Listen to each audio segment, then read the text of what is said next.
रक्त, मांस, मेद, अस्थि, मज्जा, शुक्र, ओज, अष्ट धातुएं। नमस्कार, मैं कृष्ण गोपाल। आज आप लोगों को सूर्य नमस्कार के बारे में बताने वाले हैं। इसको क्यों किया जाता है और इसको कैसे किया जाता है। सूर्य नमस्कार का अभ्यास करने से आपके शरीर में समस्त रोगों का निदान हो जाता है। यानी आपके अंदर रस, रक्त, मांस, मेद, अस्थि, मज्जा, शुक्र, ओज, अष्ट धातुएं इससे पुष्ट हो जाती हैं। और सूर्य नमस्कार का अभ्यास करने से आपकी समस्त जैसे reproductive system, skeletal system, digestive system, skeletal system, respiratory system, nervous system, endocrine, आपके जो सिस्टम है वो पूरे एक्टिवेट होने लगते हैं। यहाँ तक सूर्य नमस्कार करने से जिनको विटामिन डी की कमी होती है पूर्ण हो जाती है, या जिनके शरीर में एनर्जी की कमी होती है वो भी पूर्ण हो जाती है, या जिनका कॉन्स्टिपेशन या पेट संबंधी जो समस्याएं हैं वो भी इससे धीरे धीरे दूर हो जाती है, या जैसे किसी को चर्म संबंधी रोग हैं, जैसे किसी को फोड़े, फुंसी, दाग धब्बे रहते हैं, उन लोगों के लिए सूर्य नमस्कार विशेष ही लाभदायक है। जिनके शरीर में इम्यूनिटी पावर की कमी हो जाती है, यानी थोड़ा भी अगर मौसम चेंज हुआ तो उनको शरीर में किसी को सर्दी, जुकाम, कफ, नज़ला, ये सारी समस्याएं उनके अंदर आ जाती हैं। लेकिन सूर्य नमस्कार का अभ्यास करने से आपके समस्त रोगों का निदान हो जाता है, क्योंकि हमारे ऋषि मुनियों ने इसका आविष्कार 1,96,8,53,116 वर्षों का पुराना हमारा सूर्य नमस्कार है, जिसको करने से आपके वास्तविक रूप से समस्त रोगों का निदान हो जाता है। क्योंकि ऋषि का अर्थ होता है रिसर्चर, यानी जो आज की भाषा में बोला जाता है जिसको साइंटिस्ट या साइंस का खोज करता। ऋषि माने रिसर्च करने वाला, अर्थात साइंटिस्ट। तो सूर्य नमस्कार का हमारे जो ऋषि मुनियों ने आविष्कार किया, जो साइंटिस्टों लोगों ने आविष्कार किया, वह बहुत ही शरीर के लिए अद्भुत काम करता है और रामबाण काम करता है। और जिनकी लो इम्यूनिटी हो गई हो, दिमाग संबंधी जो समस्याएं हैं, या जिनके पूरी खेती साफ हो जाती है, बालों संबंधी समस्याएं हैं, गालों संबंधी समस्याएं, थायराइड के लिए, पैराथायराइड के लिए, चेस्ट के लिए, पेट के लिए, कमर के लिए, क्योंकि यह सूर्य नमस्कार संपूर्ण शरीर को आरोग्य प्रदान करने के लिए किया जाता है। तो आइए आप विशेष कुछ ज़्यादा चर्चा नहीं करते हैं, केवल आपको मैं आज इसका अभ्यास कैसे किया जाता है, क्यों करना चाहिए और किस लिए करना चाहिए। क्योंकि आजकल हमारी जीवन शैली जो अस्त व्यस्त हो जाने के कारण हमारे शरीर में दिन पर दिन रोग बढ़ते जा रहे हैं। हर बीमारी से, किसी को शुगर की समस्या, किसी को बीपी की समस्या, किसी को लो बीपी, हाई बीपी, पेट संबंधी। अब बताओ, आज के समय में ऐसे लोग हैं कि भोजन हजम करने में उनको कठिनाई का सामना करना पड़ता है। आज दूध, दही, मक्खन भी अच्छे से हजम नहीं कर पा रहे हैं, क्योंकि उनकी पाचन शक्ति बहुत धीमी पड़ चुकी है। कुछ भी खाएं तुरंत उनका पेट खराब हो जाता है। या जिनकी अल्सरेटिव कोलाइटिस की समस्या, अल्सर की समस्या, पेट संबंधी, जिनको भूख लगती ही नहीं और जिनके शरीर में खाया पिया शरीर में लगता नहीं, उन लोगों के लिए सूर्य नमस्कार का अभ्यास करने से विशेष लाभ होता है। तो आइए हमारे साथ इसका अभ्यास करते हैं। सबसे पहले आपको खड़े हो, अब हम करते हैं सूर्य नमस्कार का अभ्यास। सबसे पहले आप सीधी एकदम ऐसे खड़े हो जाना है सूर्य की तरफ, या सूर्य की तरफ अगर हो जाए तो और अच्छी बात है, क्योंकि इससे हमें विटामिन डी भी मिलती है। और ये प्रकृति का एक जीता जागता एनर्जी बार है। सूर्य यानी एनर्जी बार, सभी को शक्ति प्रदान करने वाला है। तो अब हम दोनों पैर आपस में जोड़ देते हैं, आपस में ऐसे जोड़ देना है। दोनों हाथ ऊपर ऐसे उठाते हैं इस तरह, फिर ऐसे आपको लाना है, यानी हाथों को चिपकाना नहीं है, थोड़ा ऐसे खोल के रखना। फिर इसका नाम है प्रणाम आसन या नमस्कार आसन। किसी को अगर प्रणाम करना तो इस आसन में करते हैं। फिर सांस अंदर, दोनों हाथ ऊपर, फिर सांस अंदर लेते हुए पीछे झुक जाना।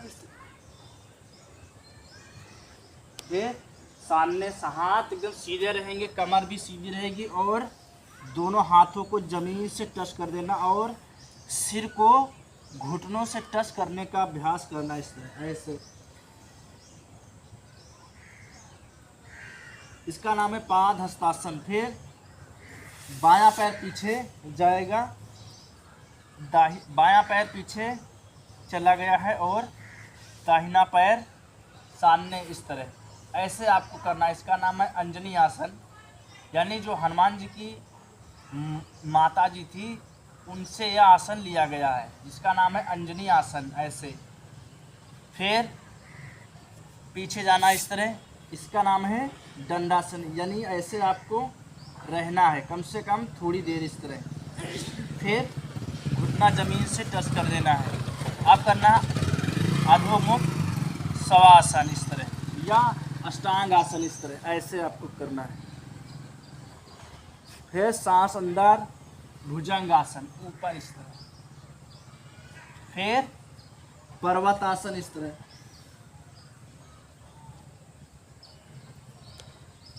फिर दाहिना पैर आगे इस तरह ऐसे, इसका नाम है अंजनी आसन, और इसमें सांस अंदर रहेगी। फिर दोनों पैर ऐसे उठा लिया पीछे से, दोनों हाथों को जमीन से टच करना, सिर को घुटनों से लगाने का अभ्यास इस तरह। फिर हाथों को सीध में ऐसे रखते हुए फिर ऊपर इस तरह करना, एक चक्र हुआ। इसी तरह आप सूर्य नमस्कार का कम से कम 11 से 21 बार कर सकते हैं, तो आपके शरीर में विशेष लाभ होता है। फिर से करना आप, सबसे पहले ऐसे करना, इसका नाम है प्रणाम आसन। फिर हस्तोत्थान आसन, पीछे हाथ खोल दिए, फिर सामने इस तरह ऐसे आए, इसका नाम है पाद हस्तासन।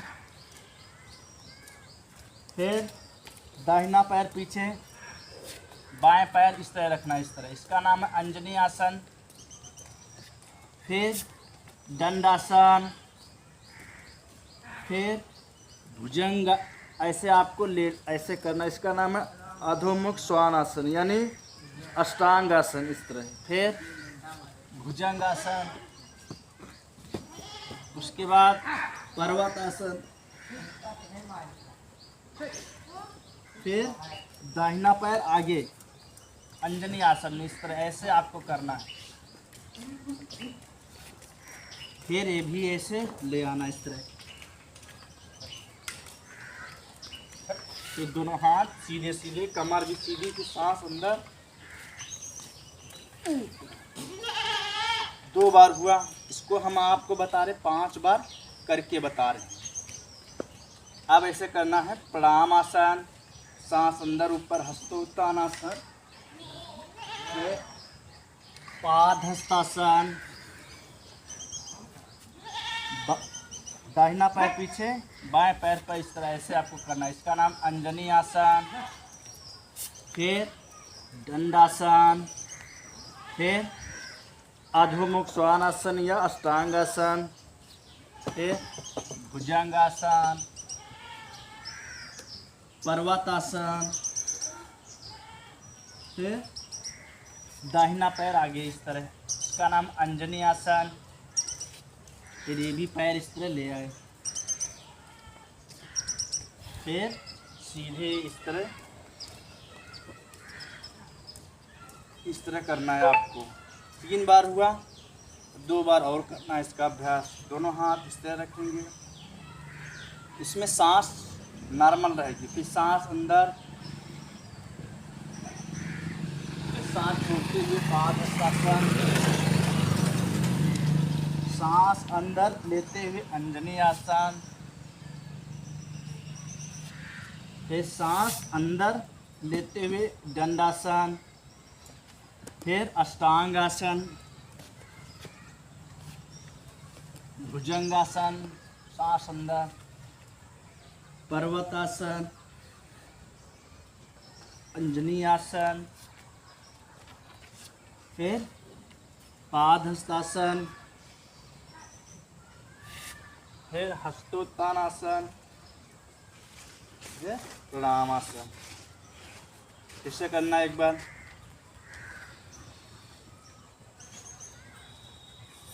सामने